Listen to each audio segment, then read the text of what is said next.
I was holding a paper plate with 3 deviled eggs when my wife said it, loud enough for the whole pavilion to hear. He's just a handyman, really. Fixes air conditioners. The picnic table went quiet for a second, just long enough for me to feel my face go hot. Then somebody laughed, and the conversation moved on like I wasn't standing right there. I set the plate down carefully. My hands didn't shake. That surprised me. The pavilion smelled like charcoal and cut grass. The shelter's metal roof ticked in the July heat. Somewhere behind me, kids were shrieking near the playground. Normal sounds, a normal Saturday afternoon at Detweiler Park. But nothing felt normal anymore, because across the pavilion, standing near the beverage table in a polo shirt and deck shoes, was Marcus Holbrook, owner of Holbrook Properties, the man whose name was on half the commercial leases in Peoria, the man whose central air system I'd kept running for 11 years, and he was walking straight toward me. "Dale," he said, not loud, just clear. My wife, Jennifer, stopped mid-sentence. Her cousin Brenda's smile froze. Marcus reached out his hand. I shook it. His grip was firm, warm. He didn't let go right away. "I've been hoping to run into you," he said. "Do you have a minute?" Jennifer stepped forward, that smile she uses for clients spreading across her face. "Marcus, hi, we were just—" He glanced at her. Polite, brief. Then back to me. "Private matter," he said. "Won't take long. If you've ever felt invisible in your own home, hit that like button right now. This story is for you." We walked to the edge of the pavilion, near the tree line where the noise dropped off. He turned, hands in his pockets, looking at me the way you look at someone you're about to trust with something important. "I need to tell you something," Marcus said. "And I need you to stay calm while I do." My chest tightened. "All right." "2 weeks ago, your wife came to my office. She said you've been having memory issues, confusion. She was asking about transferring the deed on your house into her name only. For your protection, she said. The trees blurred. I blinked hard. She also mentioned, he continued, that you'd been making mistakes at work, dangerous ones. She seemed very concerned. I opened my mouth. Nothing came out. Marcus leaned in slightly. "Dale, I've known you 11 years. You rebuilt my entire HVAC system at the Sheridan Road complex last winter. You caught a refrigerant leak my own building engineer missed. You don't make mistakes." Behind us, Jennifer's laugh carried across the pavilion. Light, easy, the sound of someone who had nothing to worry about. "I didn't sign anything," Marcus said quietly, "but I thought you should know." I nodded. "Once. That was all I could manage." "If you need anything," he said, "call me." He handed me a business card. I took it. My hands still weren't shaking. That should have felt like a victory. Instead, it felt like I was watching myself from somewhere far away. Marcus walked back to the pavilion. I stayed by the trees, checked the system twice, trust the readings. That's what I told every apprentice I ever trained. You don't guess. You don't assume. You verify, you document, you make sure. I'd spent 36 years trusting systems, trusting pressure gauges and thermostats and airflow meters. Numbers didn't lie. Machines didn't gaslight you. People did. And I'd just learned that the person I'd trusted most had been trying to convince the world I was losing my mind. Let me back up a little. My name is Dale Mitchum. I was 59 years old that summer, living in Peoria, Illinois.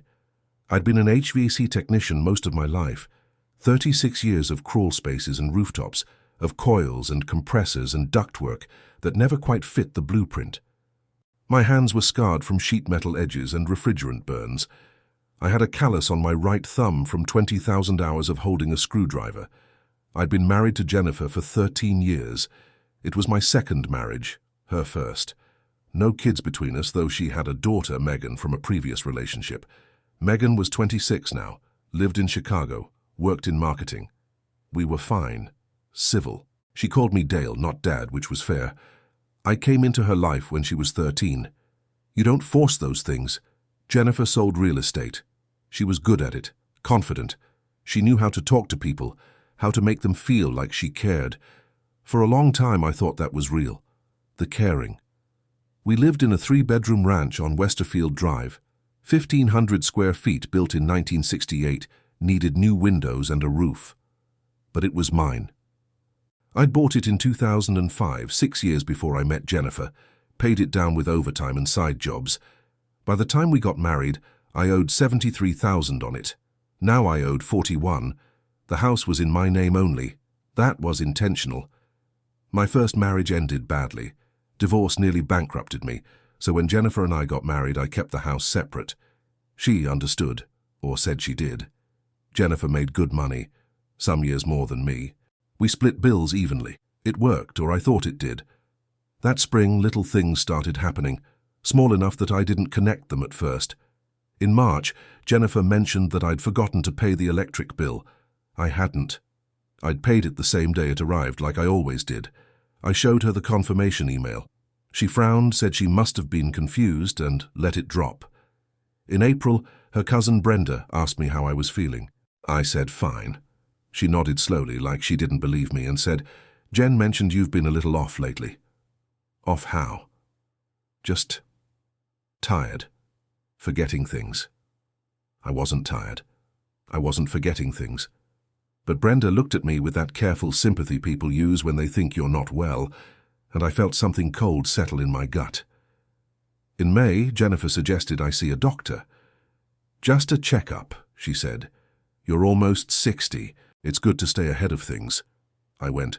Blood pressure fine, cholesterol slightly high, nothing alarming. The doctor said I was healthy for my age, I told Jennifer. She nodded, smiled, said that was great. But 2 weeks later, she brought it up again. "Are you sure the doctor didn't mention anything about memory?" He hadn't.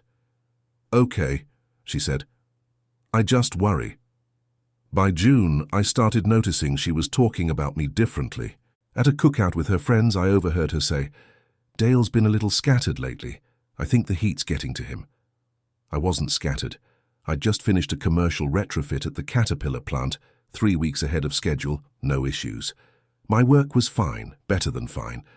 But she kept saying it, to her mother, to Brenda, to the neighbors. "He's been forgetful. I'm worried about him. He's not himself." Each time she said it just loud enough for me to hear, like she wanted me to know. That was the first crack, the moment I started to wonder if something else was happening. Then Marcus told me about the deed. I didn't go back to the pavilion right away. I walked the perimeter of the park, past the baseball diamonds and the empty tennis courts. The card Marcus gave me was in my pocket. I pulled it out, looked at it, put it back, checked the system twice, trust the readings. I needed to verify, I needed documentation. Monday morning I called North Star Credit Union, asked for a copy of all account activity for the past 6 months. The woman on the phone hesitated. "Is there a problem, Mr. Mitchum?" "Just need it for taxes," I said. She said it'd be ready by Wednesday. Next, I drove to the Peoria County Recorder's office on Adams Street. The building smelled like old paper and floor wax. I asked the clerk about deed transfers, how they worked, what was required. "Both owners have to sign," she said, "if it's jointly owned." "What if it's only one name?" "Then just that person. But if someone's trying to add or remove a name, we need notarized signatures, ID verification." "What if someone tries to do it without consent?" She looked at me more carefully. "That would be fraud." I thanked her, walked out, sat in my truck in the parking lot and stared at the steering wheel. Jennifer had tried to transfer my house into her name, without telling me, by convincing people I was incompetent. My phone buzzed. Text from Jennifer.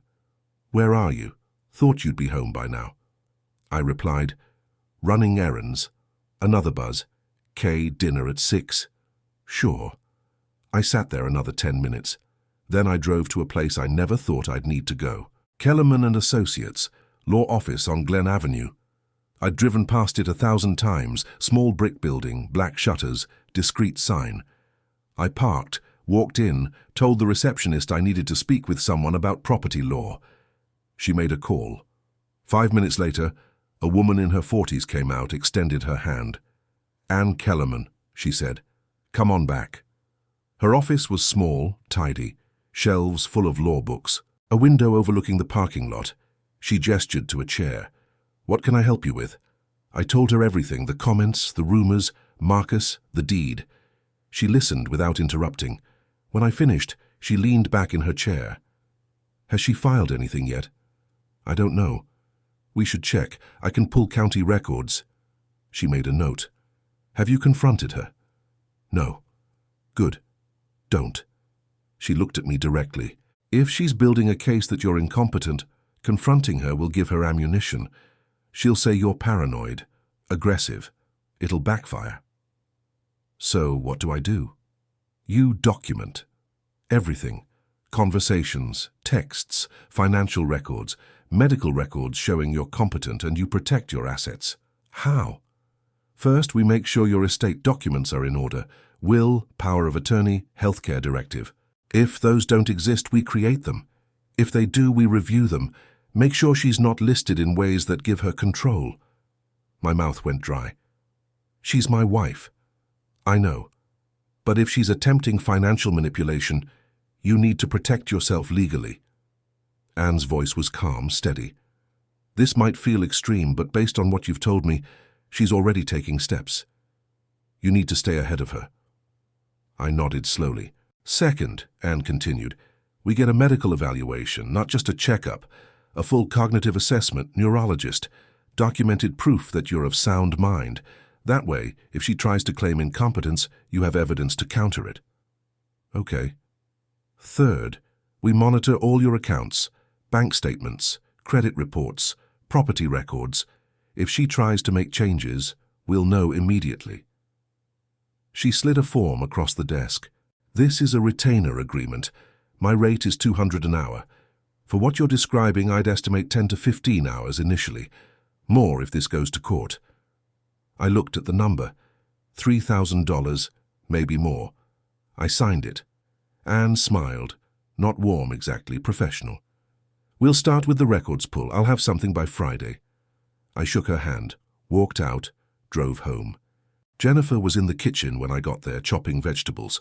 She looked up, smiled. Hey, how was your day? Fine, I said. Yours? Busy. Showed 3 houses. Think I might have a bite on the Farmington Road listing. That's good. She went back to chopping. The knife made a rhythmic thunk against the cutting board. I poured a glass of water, drank it slowly, watched her. She looked the same, blonde hair pulled back. White blouse, jeans. The same woman I'd shared a bed with for 13 years. But I didn't know her anymore. That night I couldn't sleep. I lay there, staring at the ceiling, listening to her breathe beside me. Around 2 a.m., her phone buzzed on the nightstand. She stirred, reached for it, glanced at the screen.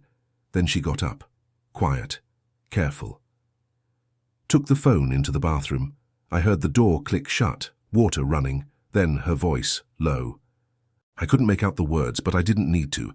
She came back 10 minutes later, slid into bed, turned away from me. I lay there until dawn, my heart pounding, my mind running through every interaction we'd had in the past 6 months. Check the system twice. Trust the readings. The readings were screaming. Wednesday, I picked up the bank records, sat in my truck in the credit union parking lot, and went through them page by page. Most of it was normal. Groceries, gas, utilities, her real estate expenses. Then I saw it. June 14th. Transfer from our joint checking to her personal account. $5,000. Memo. Estate planning consultation. I stared at the line until my eyes burned. We didn't have an estate plan. I'd asked her about it twice in the past year. She'd said we didn't need one yet, but she'd paid someone $5,000 for a consultation. Without telling me. I pulled out my phone, called Anne Kellerman. I found something, I said. Friday afternoon, Anne called me back. I pulled the property records, she said. She hasn't filed anything yet. But there's a notation. Someone from her real estate office requested a title search on your property 3 weeks ago. What does that mean? It means she's researching it, preparing. Anne paused. Dale, I also found something else. She opened a consultation with an elder law attorney in May, Hargrove and Stein, over in East Peoria. Elder law? Specializes in guardianship, conservatorship, cases where someone is declared mentally incompetent and needs a legal guardian to manage their affairs. The room tilted. She's trying to get guardianship, I said. My voice sounded far away. It looks that way. But here's the good news. She hasn't filed a petition yet, which means we have time. Time for what? To build your case. I've scheduled you with Dr. Patel, a neuropsychologist at OSF, Monday at 10 a.m. He'll do a full cognitive assessment. We'll have results within a week. Okay. And Dale? Her voice softened slightly. I know this is hard, but you're doing the right thing. I wasn't sure about that. I wasn't sure about anything anymore. But I showed up Monday at 10 a.m., Dr. Patel's office was on the 4th floor of the OSF Medical Building on North Street. Fluorescent lights, beige walls, the smell of antiseptic and coffee. He was younger than I expected, maybe 45. Wire-rimmed glasses, calm demeanor. Mr. Mitchum, he said, thanks for coming in. We sat. He explained the tests.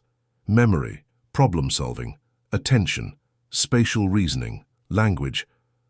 This will take about 3 hours, he said. We'll take breaks as needed. The tests were strange, remembering lists of words, drawing shapes from memory, solving puzzles, answering questions about dates and places.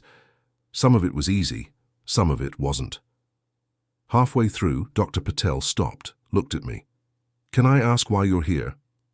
I hesitated. Then I told him. Not everything, but enough. He nodded slowly. That must be difficult. It is. For what it's worth, he said, your performance so far is well within normal range, above average in several areas. Something in my chest loosened. Just a little. We finished the tests. He said he'd have the full report by the end of the week. I drove home. Jennifer's car was in the driveway. She was in the living room, laptop open, phone pressed to her ear. I know, Mom, she was saying. I'm trying, but he won't listen. She saw me. Her expression shifted, smooth, practiced. I'll call you back, she said, and hung up. Hey, she said, where were you? Appointment. Doctor. Yeah. Her eyes sharpened. Everything okay? Fine, just a follow-up. She nodded, but I saw the calculation behind her eyes. Dale, she said carefully, I've been thinking maybe we should talk to someone. Together. A counselor or something. Why? I just think... We haven't been communicating well lately, and I worry about you. There it was again, I worry about you. I'm fine, Jen. I know you think you are, she said, but sometimes we can't see things clearly when we're in the middle of them. I looked at her, really looked at her. This woman I'd loved, this woman I'd trusted, this woman who was trying to take everything from me. I'll think about it, I said. She smiled, relieved. I walked into the bedroom, closed the door, sat on the edge of the bed. My phone buzzed, text from Anne. County records show no new filings. You're clear for now. Report from Dr. Patel, expected Thursday. I texted back, thanks. Another buzz. Stay calm, stay smart. We're ahead of this. I wanted to believe her. Thursday, Dr. Patel's report arrived via secure email. Anne called an hour later. Dale, the report is excellent. Your cognitive function is normal across all measured domains. Memory, executive function, language, everything. He explicitly noted no signs of dementia or cognitive impairment. I closed my eyes. Okay. I'm drafting a legal document incorporating this report. If she tries to file for guardianship, we'll be ready. What else do we need? I want you to start documenting your daily activities, work orders, client interactions. Anything that demonstrates you're functioning normally. If she's telling people you're making mistakes, we need proof you're not. I can do that. Good. And Dale? Don't let your guard down. People like this escalate when they sense they're losing control. She was right. That weekend, Jennifer suggested we go to her mother's house for dinner. Family time, she said. It'll be nice. I didn't want to go, but saying no would have been suspicious.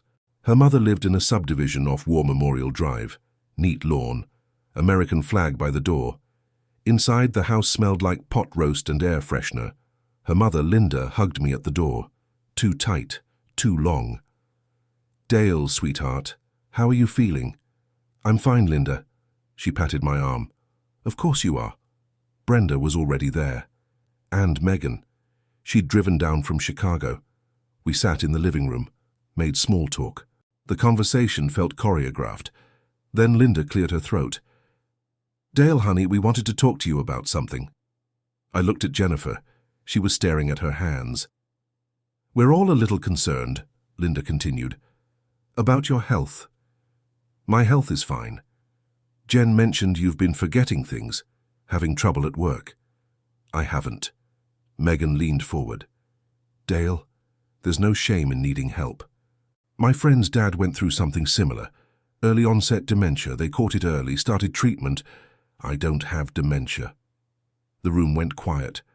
Brenda spoke up. "No one's saying you do. We're just worried." "I saw a neurologist," I said. My voice was flat, controlled. "This week. Full cognitive assessment. I'm fine." Jennifer's head snapped up. "You what?" "I saw a neurologist. He said I'm completely normal." Linda frowned. "Why would you do that without telling us?" "Because I wanted to know," I said. "And now I do." Jennifer stood abruptly. "I need some air." She walked out the back door. Linda followed her. I sat there with Brenda and Megan. Neither of them would look at me. After a minute, Megan said quietly, "She's just trying to help you, Dale." "I know," I said, but I didn't believe it. Not anymore. Dinner was tense. We ate in near silence. I left as soon as I could. Jennifer rode home beside me, staring out the window. When we pulled into the driveway, she finally spoke. "You didn't trust me."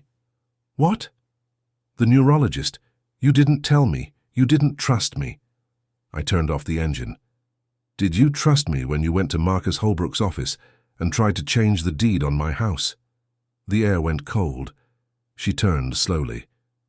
"What are you talking about?" "Marcus told me. 2 weeks ago, you went to his office. You said I was having memory problems. You asked about transferring the deed." Her face went white, then red. "I was trying to protect you," she said. "From what?" "From yourself. You've been acting strange, Dale. Paranoid, forgetful.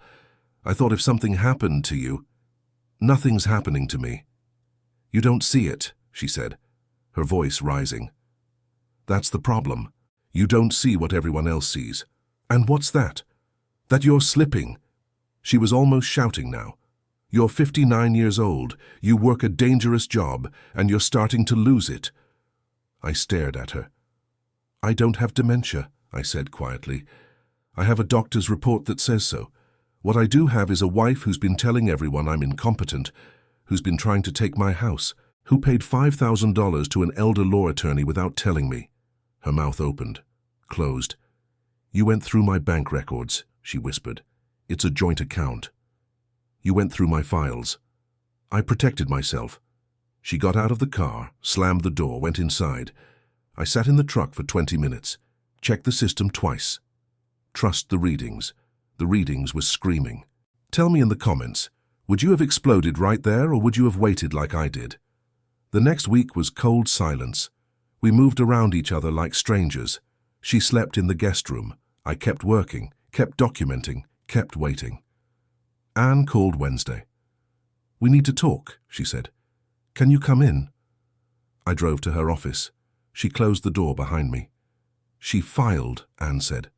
My stomach dropped. "Filed what?" "A petition for guardianship, Peoria County Circuit Court. She's claiming you're mentally incompetent and unable to manage your affairs." The room spun. "She's got affidavits," Anne continued, "from her mother, her cousin, even Megan, all saying they've witnessed concerning behavior. They're lying." "I know, but we have to respond. The hearing is scheduled for 3 weeks from now." "What do I do?" Anne pulled out a folder. "We go to war. We present Dr. Patel's report. We bring in your employer, your clients. We show the court who you really are." She slid a paper across the desk. "And we file a counter motion to remove her access to your accounts and property until this is resolved. She's still my wife. She's your adversary now, Dale. Start seeing her that way." I signed the papers. The next 3 weeks were brutal. Anne subpoenaed my work records, brought in my supervisor, Tom Grady. He wrote a letter stating I was one of the most reliable technicians they had. No errors, no complaints. 36 years of excellent service. She brought in Marcus Holbrook. He submitted a notarized statement describing Jennifer's attempt to manipulate the property transfer. His building engineer submitted one too, describing my work as meticulous and professional. Dr. Patel expanded his report, adding detailed test scores and clinical observations, and also hired an investigator. He found the elder law attorney Jennifer had consulted, found emails, found notes discussing establishing a pattern of incompetence. We built a case. Jennifer built hers too. Her attorney was a man named Rodney Weiss, sharp suit, cold eyes. He deposed me for 4 hours, asking about forgotten birthdays, misplaced tools, times I'd gotten lost driving. I answered every question. Calm, precise. "Mr. Mitchum," he said at one point, "isn't it true that you've been experiencing memory lapses?" "No. Your wife says you forgot to pay bills." "I didn't forget. I paid them. I have confirmation emails." "She says you've been confused at work." "I haven't. I have 36 years of clean employment records." He stared at me. "Are you calling your wife a liar?" I met his eyes. "I'm saying her statements don't match the facts." The hearing was set for Tuesday, August 27th. Circuit courtroom at the Peoria County Courthouse on Hamilton Boulevard. The morning of the hearing, I put on my only suit, navy blue, slightly worn at the elbows, white shirt, plain tie. Anne had told me to look professional but not overdressed. "You're a working man," she'd said. "Own that." I parked 3 blocks away, walked slowly. The courthouse loomed ahead, grey stone, tall windows. Inside it smelled like floor wax and old wood. Anne was waiting in the hallway. Behind her, Tom Grady, Marcus Holbrook, Dr. Patel. "They came," I said. "They believe you," Anne replied. We went into the courtroom. Jennifer was already there, sitting with Rodney Weiss, her mother beside her, Brenda, Megan. They didn't look at me. The judge entered. Honorable Patricia Vance, mid-60s, sharp eyes. She sat, reviewed the file. "This is a petition for guardianship," she said. "Mrs. Mitchum is alleging her husband is mentally incompetent and requires a legal guardian. Let's proceed." Rodney Weiss stood. "Your Honor, we have substantial evidence that Mr. Mitchum is experiencing cognitive decline. Multiple family members have witnessed concerning behavior." He called Linda to the stand. She testified about my confusion, times I'd supposedly forgotten conversations, gotten lost driving, made strange comments. Anne cross-examined. "Mrs. Bauer, when did you last spend significant time with Mr. Mitchum?" Linda hesitated. "At dinner, 3 weeks ago." "The dinner where he told you he'd seen a neurologist and been cleared?" "Well, yes, but... and before that?" I'm not sure. A few months, maybe." "So your observations are based on infrequent interactions and second-hand reports?" "I trust my daughter." "I'm sure you do, but trust isn't evidence." Brenda testified next, then Megan, same script, same vague claims. Anne dismantled each one. Then Rodney called Jennifer. She walked to the stand head high, sworn in, sat. "Mrs. Mitchum," Rodney said gently, "can you describe your husband's behavior over the past 6 months?" Jennifer's voice trembled. "He's been different, forgetful. He doesn't remember conversations. He leaves the stove on. He gets confused about where he is." "Has this affected his daily life?" "Yes. I've had to remind him to take his medication, to pay bills, to keep track of appointments." "Are you concerned for his safety?" "I am. I'm terrified something will happen to him." She looked at me. Her eyes were wet. For a second, I almost believed her. Rodney sat down. Anne stood. "Mrs. Mitchum," Anne said, "you testified your husband forgets to pay bills, is that correct?" "Yes." Anne pulled out a folder. "I have here 6 months of bank statements showing all bills paid on time, by Mr. Mitchum, with confirmation emails. Would you like to review them?" Jennifer's face paled. Maybe I was mistaken." "You also testified he leaves the stove on. Has this ever resulted in a fire or incident?" "No. But has it ever been witnessed by anyone other than you?" "No." "So we have only your word." "I'm his wife." "Yes," Anne said. "You are. Which brings me to my next question. On June 14th, you transferred $5,000 from your joint account to your personal account. The memo said, estate planning consultation, Who did you consult? Jennifer's jaw tightened. That's private. Your Honor, Anne said, I'd like to submit evidence that Mrs. Mitchum consulted with Hargrove and Stein, an elder law firm specializing in guardianship cases, on May 8th, 2 months before this petition was filed. The courtroom stirred. Mrs. Mitchum, Anne continued, you also visited Marcus Holbrook, owner of Holbrook Properties, and suggested transferring your husband's house into your name, correct? I was trying to protect him, without his knowledge or consent. He wasn't capable of understanding. He wasn't capable.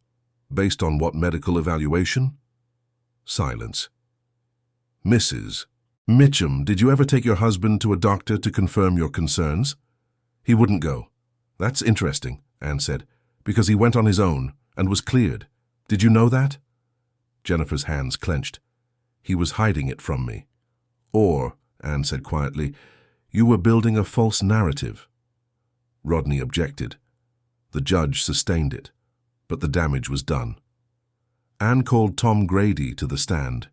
He testified about my work. Clean record, no issues. She called Marcus Holbrook. He described Jennifer's visit, her manipulation. She called Dr. Patel. He presented the cognitive assessment, detailed, thorough, normal function across all domains. Dr. Patel, Anne asked, in your professional opinion, is Mr. Mitchum mentally incompetent? No, absolutely not. The hearing lasted 4 hours. At the end, Judge Vance leaned back. I've reviewed all the evidence, she said, and I find no credible basis for this petition. Mr. Mitchum has provided substantial documentation of his mental competence. The claims made by Mrs. Mitchum and her family members appear to be based on subjective observations that are contradicted by objective evidence. She looked at Jennifer. Mrs. Mitchum, I'm troubled by what I've heard today. It appears you may have been attempting to manipulate your husband's property and finances under the guise of concern. I'm denying this petition. Jennifer's face crumpled. Furthermore, Judge Vance continued, I'm ordering a review of all financial transactions between Mr. and Mrs. Mitchum over the past year. If fraud is found, this matter will be referred to the state's attorney. The gavel came down. It was over. Anne put her hand on my shoulder. You won. I nodded, but I didn't feel victorious. I felt empty. Outside the courthouse, Jennifer stood with her family. Her attorney was talking to her in low tones. She looked up, saw me. For a second, our eyes met. Then she turned away. I walked to my truck alone. That night I sat in the house we'd shared. It felt different now, colder. Jennifer moved out 3 days later. Took her clothes, her laptop, her files, left her key on the counter, no note. The divorce papers arrived 2 weeks after that. Anne helped me respond. It was straightforward. No kids, assets separate. She wanted alimony. I offered a small settlement to make it go away faster. She took it. 6 months later, it was finalized. I kept the house, kept my job, kept my dignity. Jennifer lost hers. The county investigated. Found she'd opened credit cards in my name.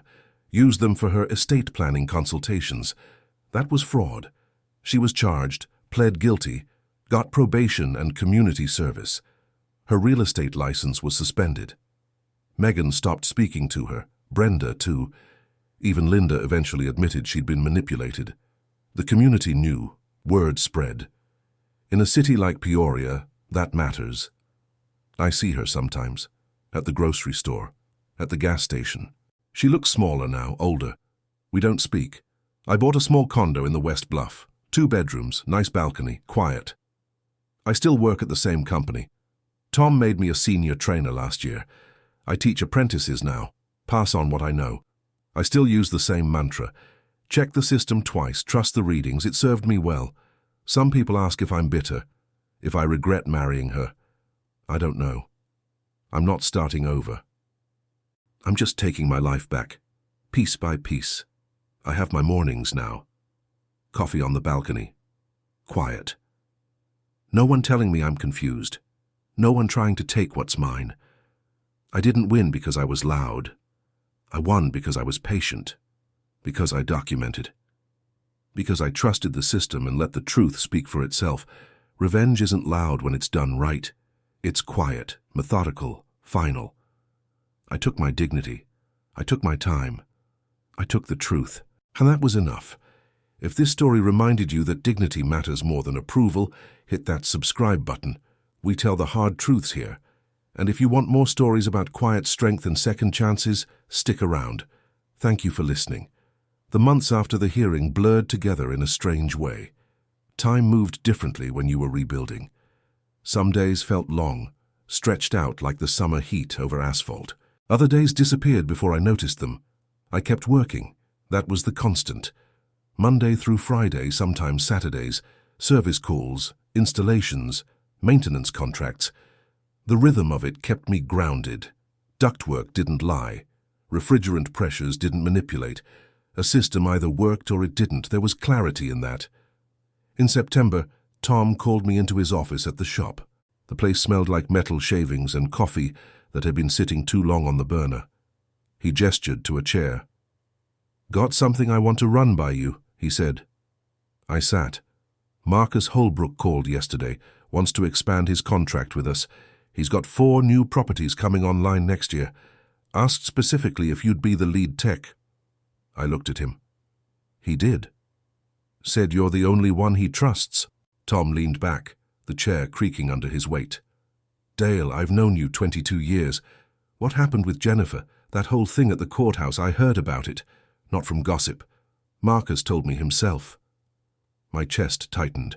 "He said you handled it with class," Tom continued. "Said a lot of men would have fallen apart. You didn't. You kept your head. Did what needed doing." He paused. "I respect that. I appreciate it. I'm saying this because I want you to know your reputation here is solid. Whatever she tried to do to it, it didn't work. The guys respect you. The clients trust you. That matters." I nodded. Couldn't quite speak. Tom pushed a folder across the desk.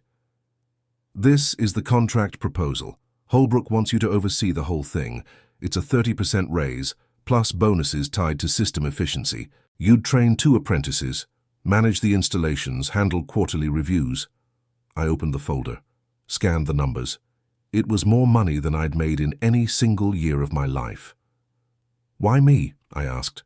"Because you're good at what you do, because you don't cut corners, because when you say a system will work, it works." Tom smiled slightly. "And because Marcus Holbrook doesn't trust easily. But he trusts you." I signed the contract that afternoon. The apprentices were both young. Danny was 23, fresh out of trade school, eager in the way kids are when they think they already know everything. Marco was older, 31, career change after the pandemic wiped out his restaurant job. He was quiet, methodical, asked good questions. I liked them both. We started on the Holbrook project in October. 4 commercial buildings, mixed-use offices and retail. The HVAC systems were complex, zoned heating and cooling, variable refrigerant flow, smart thermostats integrated with building management systems. It was the kind of work I loved, challenging, precise. Danny made mistakes at first, rushed through calculations, didn't double-check measurements. I'd catch him trying to force a connection that wasn't right, or skipping steps because he thought he knew better. One afternoon, we were on the roof of the Sheridan Road building, installing condenser units. Danny was torching copper lines without checking the nitrogen purge. I caught him mid-weld. "Stop," I said. He looked up, annoyed. "What?" "You didn't purge the line." "It's fine." "It's not fine. You're oxidizing the copper. That contamination will destroy the compressor in 6 months." He set down the torch, frustrated. "Dale, I've done this 100 times. Then you've done it wrong 100 times. Marco, working nearby, went still. I kept my voice level. "Redo it. This time, purge with nitrogen. Check the flow, then torch it. Do it right, or don't do it at all." Danny stared at me. For a second, I thought he'd push back. Then he nodded. "All right." He redid the connection. Took twice as long, but when he was done, it was clean. Perfect. "Better?" he asked. "That's the standard," I said. "Every time." Marco spoke up quietly. "Why nitrogen?" "Oxygen in the line causes scale buildup. Scale breaks off, flows through the system, damages the compressor. Costs thousands to fix. $5 of nitrogen prevents it. Marco nodded slowly. Check the system twice. I looked at him. Yeah, exactly. After that, Danny slowed down, started asking questions, stopped assuming. By December, they were both good, not just competent. Good. We finished the first building ahead of schedule. Marcus walked through with his facilities manager, checking airflow, temperatures, noise levels. It's flawless, the facilities manager said. I don't even hear it running. Marcus shook my hand. You delivered. That's the job, I said. He smiled. Most people don't see it that way, but you do. That's why I wanted you. After he left, Marco pulled me aside. Can I ask you something? Sure. Why do you care so much? I mean, it's just HVAC. It's not life or death. I thought about that. No, it's not life or death. But people depend on these systems. Offices, hospitals, schools. When a system fails in August and it's 95 degrees, that's not just inconvenience. That's dangerous. When a system fails in January and it's 10 below, people freeze. I paused.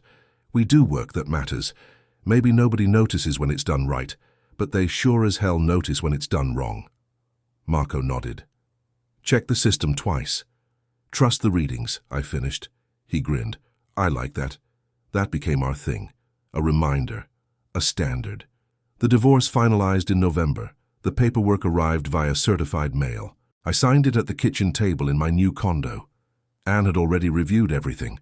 Assets divided, settlement paid. It was done. I felt nothing. Not relief, not sadness. Just done. Jennifer had moved to Springfield, took a job at a small insurance office, stayed off social media. I heard through Brenda, who'd reached out to apologize months earlier, that Jennifer was in therapy, trying to rebuild. Good for her, I guess. Brenda had called me in September, voice shaking. Dale, I need to apologize. I believed her. I shouldn't have. I didn't even question it. I'm so sorry. I'd listened. I should have talked to you, she continued. Should have asked. But she was so convincing.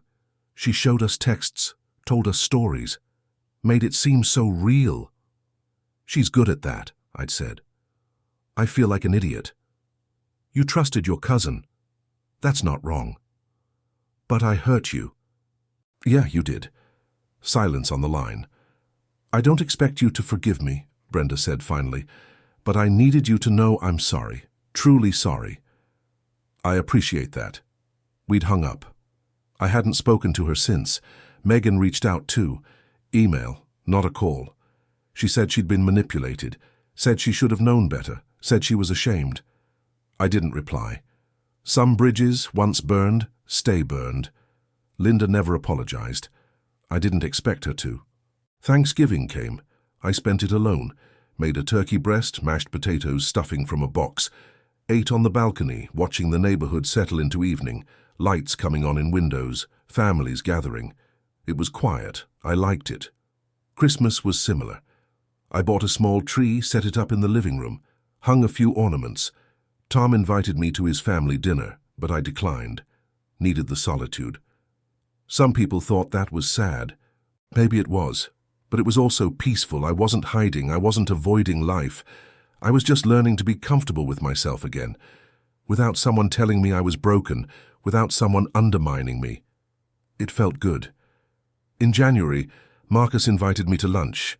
Not a business meeting, just lunch. We went to a steakhouse on the riverfront. Old wood, dim lighting, the kind of place that felt timeless. We ordered, made small talk. Then he set down his menu and looked at me directly. I need to tell you something, he said. All right. When Jennifer came to my office last summer, I knew something was wrong. Not with you, with the situation. She was too polished, too rehearsed. People don't talk about their spouse that way unless they're building a case. I nodded slowly. I've seen it before, Marcus continued. My father went through something similar. Different details, same pattern. His second wife tried to have him declared incompetent after he had a minor stroke. Tried to take control of his properties. Nearly succeeded. What happened? He fought it, like you did. Won. But it cost him 2 years of his life and a lot of money. Marcus paused. When Jennifer walked into my office, I saw the same thing, and I decided I wasn't going to let it happen to you if I could help it. You didn't have to do that. I did, actually, because you'd been taking care of my buildings for 11 years. You'd saved me from bad contractors, caught problems before they became disasters, treated my properties like they were your own. That's rare. Loyalty like that goes both ways. He sipped his water. I'm telling you this because I want you to know you weren't alone in that fight, and you're not alone now. If you ever need anything, reference, opportunity, just someone to talk to, I'm here. Something in my throat tightened. I appreciate that, Marcus. More than I can say. You earned it. We finished lunch, talked about the new buildings, the systems, the city's growth, normal things. But that conversation stayed with me, because somewhere in the past year, I'd started to believe that trust was a weakness. That opening up, relying on others, made you vulnerable. Marcus reminded me that wasn't true. Trust could be a weapon when it was misplaced, but it could also be a foundation when it was earned. I needed to remember that. February brought snow. Heavy, wet, the kind that clung to everything. I spent a Saturday morning shoveling the condo walkways, helping Mrs. Chen next door clear her car. She was 83, lived alone, always baked cookies she'd leave by my door. You're a good man, Dale, she said, watching me scrape ice off her windshield. Just being neighborly. Not everyone is. I thought about that, about how small kindnesses mattered, about how easy it was to be decent, about how Jennifer had twisted even that against me. Made my helping her family seem like compensation for incompetence rather than generosity. But I didn't dwell on it, didn't let it make me bitter. I just kept shoveling, work stayed busy. The Holbrook contract expanded. 3 more buildings got added to the scope. Danny and Marco were handling more complex tasks now. I trusted them with installations I wouldn't have trusted most veterans with. One afternoon in March, we were troubleshooting a rooftop unit that kept tripping its circuit. Marco ran through the diagnostics methodically. Checked voltage, checked amperage, checked the compressor windings. It's pulling too many amps, he said. Why? I asked. Could be the compressor failing, could be refrigerant imbalance, could be... He stopped. Wait. He grabbed his multimeter, checked the connections at the contactor. It's arcing, he said. The contactor's loose, that's adding resistance, making it pull more current. How do you fix it? Tighten the connections. Replace the contactor if it's damaged. Do it. He did. 20 minutes later, the unit was running smooth. Check the system twice, Marco said, grinning. Trust the readings, Danny added. I smiled. You two are getting it. Tom noticed. In April, he made them both journeymen. Early. Said they'd earned it. They had. Spring came slow, then fast. Trees budding, air warming, the world waking up. I started running in the mornings. Just a few miles along the river trail, nothing intense, but it felt good. Cleared my head. Reminded me I was alive. Alive and free. In May, Anne called. I wanted to give you an update, she said. The county finished its investigation into Jennifer. And she's been ordered to repay $8,400 in fraudulently obtained credit. She'll be on probation for 2 years. If she violates any terms, she'll face jail time. I absorbed that. How's she doing? Anne paused. Why do you ask? Just curious. She's compliant, attending required counseling, working, staying out of trouble. Whether she's learned anything? Anne trailed off. Hard to say. Thanks for the update. Dale, one more thing. Brenda reached out to me. Asked if you'd be willing to meet. Said she has something she wants to give you. Give me? She wouldn't say what, but she seemed sincere. I thought about it. Tell her I'll meet her somewhere public. I'll let her know. We met at the Starbucks on University Street. Brenda was already there, sitting at a corner table, hands wrapped around a coffee cup like she needed the warmth. I sat down across from her. Thanks for coming, she said. What did you want to give me? She reached into her bag, pulled out a shoebox, slid it across the table. I opened it. Inside were photos. Dozens of them. Me and Jennifer at their wedding. Me helping Megan move into her college dorm. Me fixing Brenda's water heater on a Saturday. Me at family dinners, laughing, present, part of things. I found these going through old albums, Brenda said quietly. I wanted you to have them, not because I think they'll fix anything, but because you were family, Dale. You were good to us, and we failed you. I looked through the photos, saw myself, younger, happier, trusting. Jennifer was sick, Brenda said. I don't mean that as an excuse, but something was broken in her. She couldn't stand that you were stable, that you didn't need her the way she needed to be needed. So she tried to create that need, tried to make you dependent. I figured that out. I know, I needed to say it out loud. To you. I closed the shoebox. I appreciate this, Brenda. I do. But I need you to understand something. I don't hate you. I don't hate Jennifer. I don't hate any of you. But I also can't go back to how things were. That part of my life is over. She nodded, eyes wet. I understand. I hope you're all okay. I really do. But I need to move forward. You deserve that. I stood, took the shoebox. Thank you for these. Take care, Dale. You too. I walked out into the sunlight, put the shoebox in my truck, drove home. That night I went through the photos, let myself remember. Then I put them away, not to forget, just to move on. Summer arrived, the heat climbed, the Holbrook buildings all came online, systems running perfect, energy efficiency above projections. Marcus sent a bonus check with a note. You exceeded every expectation. Thank you. I took Danny and Marco out for beers. We sat on the patio at a pub near the river, watching boats go by. So what's next? Danny asked. Next project starts in August. Retrofit at the hospital. Big job. We ready? Marco asked. You're ready, I said. Both of you. We clinked glasses. I looked at them. Young guys. Good guys. Learning a trade. Building something. I thought about what I'd almost lost. How close Jennifer had come to destroying not just my assets, but my reputation, my ability to work, my future. But she hadn't succeeded, because I'd checked the system twice, because I'd trusted the readings, because I'd refused to believe her lies even when everyone else did. That mattered. In July, I turned 60. Tom threw a small party at the shop. Cake, bad coffee, good people. Marcus showed up, shook my hand. 60 years. You should be proud. I'm still here, I said. You are. And you're thriving. I thought about that word. Thriving. Was I? Maybe. In my own way. I had work I believed in, apprentices I was shaping, a home that was mine, peace that I'd fought for. That was more than a lot of people had. I didn't need approval, didn't need applause, didn't need someone else to validate my existence. I just needed to be honest, to do good work, to treat people fairly. The rest would follow, or it wouldn't. Either way, I'd be okay, because I'd learned something in that courthouse, something in all those months of documenting and fighting and refusing to give up. I'd learned that dignity isn't something someone gives you, it's something you take and keep and defend, no matter what. That night I sat on my balcony, beer in hand, watching the city lights shimmer in the heat. Somewhere out there, Jennifer was living her life.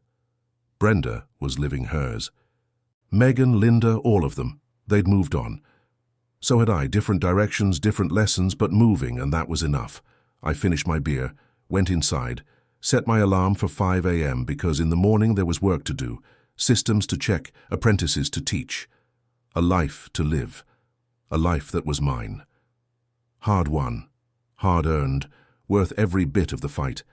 I didn't feel victorious. I felt alive, and I wasn't starting over.